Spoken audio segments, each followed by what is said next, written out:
Hey guys, I came on a couple weeks ago, I think, and I did a video on suicide, and I was also on a live hangout with Magnus Deacon and Crossing Ways and a few other guys talking about suicide rates and suicide in the world, and I talked a lot about the Japanese suicide stuff.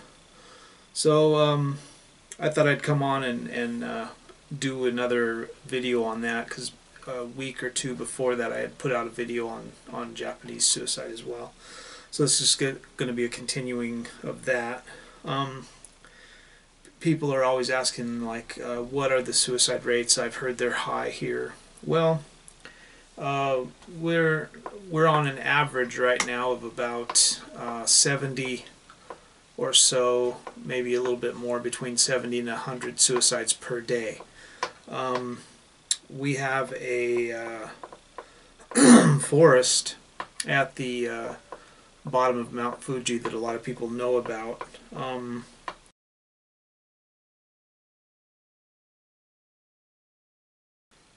We have a forest at the bottom of Mount Fuji that a lot of people go to and commit suicide in. Normally they hang themselves, and on average we have about 100 bodies that are found there every year, and there's many more that aren't found. So like I say, on an average it's about 70 to 100 people die per day, and out of the 70 to 100 people, 70% of those are actually Japanese men.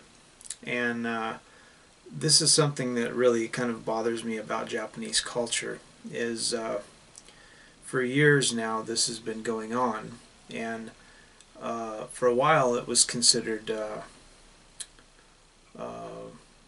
bad for society or whatever to say that you were having problems with depression or that you were having problems at all. If you had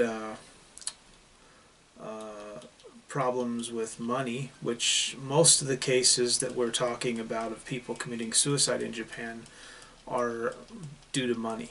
And a lot of men will take out loans so that they can go to hostess clubs. I've talked about hostesses in the past, about why these men need hostesses, because to pay a woman is about the only way you can get a woman to actually listen to you and pretend she cares about you, because your wife sure in the fuck won't do it. So they tend to go to these clubs and pay.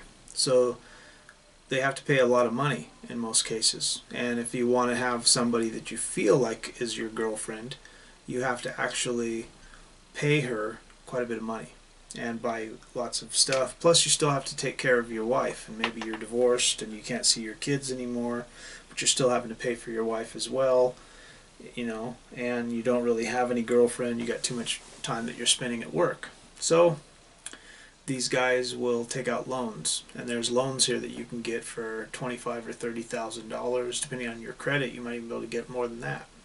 And then you go out and they waste all that money on these girls. Well, then one day the bill comes due, and when it comes due they aren't making enough money to pay that, and they end up committing suicide. And the other thing that you got, like I discussed with Magnus, is in Japan, if you die, your family gets an insurance. And the insurance that you'll usually get is quite a bit of money. I mean, it can be as much as $150,000. It could be as much as $1,000,000. It just depends on how much your insurance policy was. Now, the other problem that we got going on here is there's a lot of women who don't like their husbands, and after they've had their kids and they see that their husband doesn't have a good enough job to really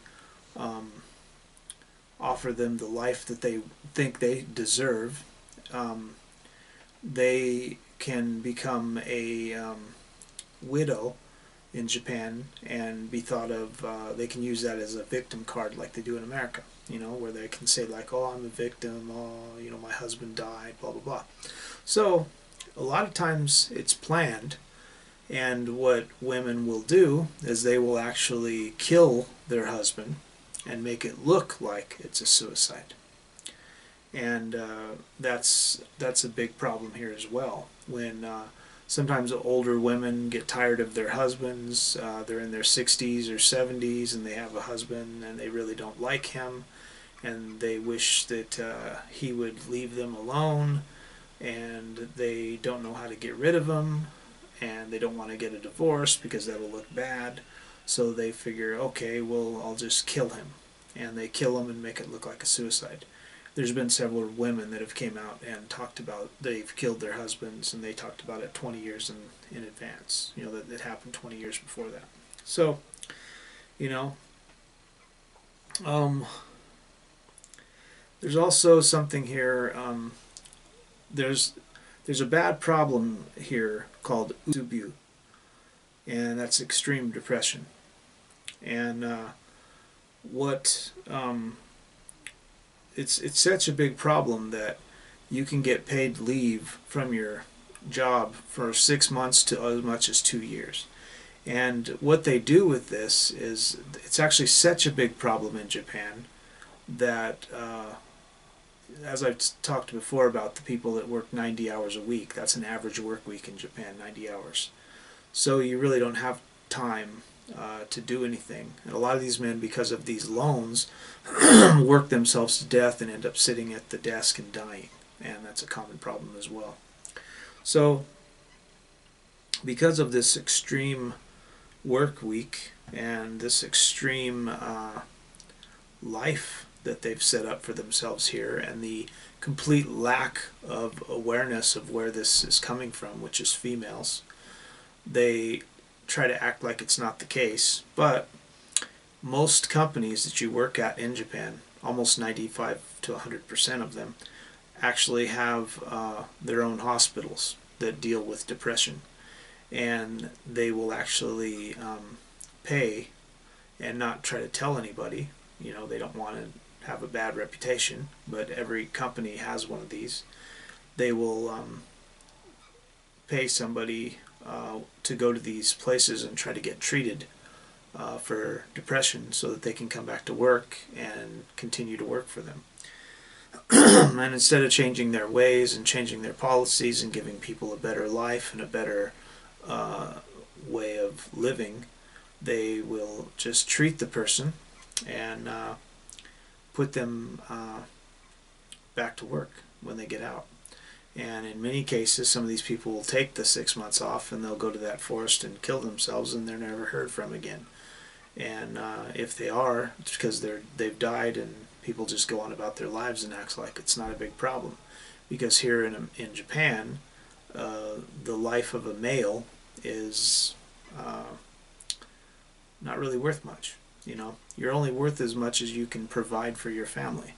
If you have a good job and you make good money, then you're a good man. And if you get older and you lose your job and you can't find a job and you have bills to pay, well, then your wife divorces you, takes your kids, finds another husband or a boyfriend to take care of her, and then they try to live off of you. And then when you get tired of that and commit suicide, they still get insurance money, life insurance money. So this is the little dichotomy we have set up here in Japan, where men's lives really aren't worth a lot. And a lot of people talk about the suicide rates, you know, and this is the reason why it's high, but it's also high because people don't want to. I don't know what it is about Japan, but they're really a hear no evil, speak no evil, see no evil kind of thing, where they don't want people to change the go along to get along concept that they have going on here. Like I always talk about, it really pisses me off, these happy-go-lucky YouTubers that act like everything's great and happy and lovely, and it may be for them, but it's not for most people, and that actually gets people more depressed when you don't talk about real life, when you don't talk about what's really going on in your life. You know, when you try to act like your life is better than it is, or you're worried about what people will think, which is not something that I do. You know, I don't care what people think about anything that I say, but a lot of people do. There are a lot of Japanese vloggers that vlog, and they worry that Japanese people who speak English will come onto their site and say, I can't believe you're talking bad about Japan. And, you know, like, in every country, I always talk about shit that goes on in America. In every fucking country, there's something that's bad about the country. In Japan, it's the culture. The culture of willing ignorance is destroying this country. The complete lack of awareness of what's going on, and the way that they completely turn their heads to the conflict that's going on here between women and men, and the death toll from that is astounding.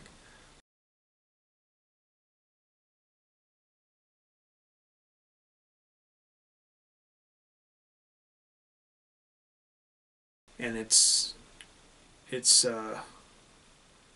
sad that they don't even want to try and do anything about it, and they act like it's, if they just don't pay attention to it, it'll just get better. It won't get worse, you know. So if we just act like it's not happening, then it's not happening, and that's the way the culture is set up here in Japan. Is we should just act like nothing's wrong, and then people will think nothing's wrong. You know, it's like with the Fukushima power plant.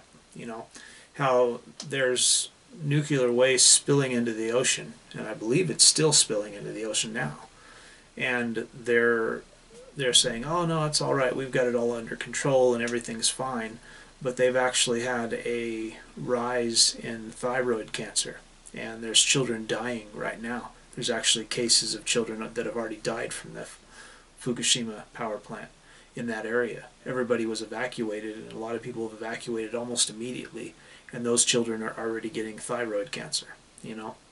And they say, oh no, it's fine, you know. And that's just the culture that we live in, where the government doesn't want anyone to speak poorly of it. And a lot of the people that are on YouTube want to act like everything is rainbows and sunshine and glitter over here. And it's just like every other country. If you come to Japan, it's no different than any other country. There's shit about it that's fucked up, and there's shit about it that's really cool. And being made aware of those isn't bad, you know. Having somebody tell you how fucked up the culture is here and what's really going on isn't something that's bad. It's truth. Truth hurts. Deal with it, you know. So that's what I figured I'd come on and talk to you about today.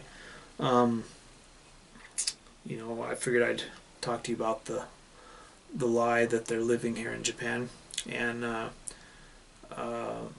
show you how bad it is and why we have herbivore men here, and why the suicide rate is so high here. And I hope this explains it a little bit more. Kind of taking the cherry off the top. A lot of people that are on my site really like Japan and think Japan's great and want to come live here. And I feel my duty, if you want to come here, is to point out the facts and the truth and not sugarcoat it. Tell you what's really going on here. I want to live here the rest of my life. I don't care. I'm not ever going to get married to a Japanese woman, so I don't really care. It's not in my plans. I plan on having a company, maybe starting a college, and doing my own thing and just existing here on my own, which is a good culture to do that in. If you don't seek out relationship, like a sexual relationship or anything like that, you won't find one here. and that's what's kind of nice, you know. So you're not sought after if you are not looking. So, and I don't look, so that's a good thing here. So I figured I'd just come and talk to that. If you guys got anything you want to add to the conversation, put it in the description below. If you like this video, share, like, and subscribe. If you got any ideas for videos, leave them in the section below. And thanks for watching.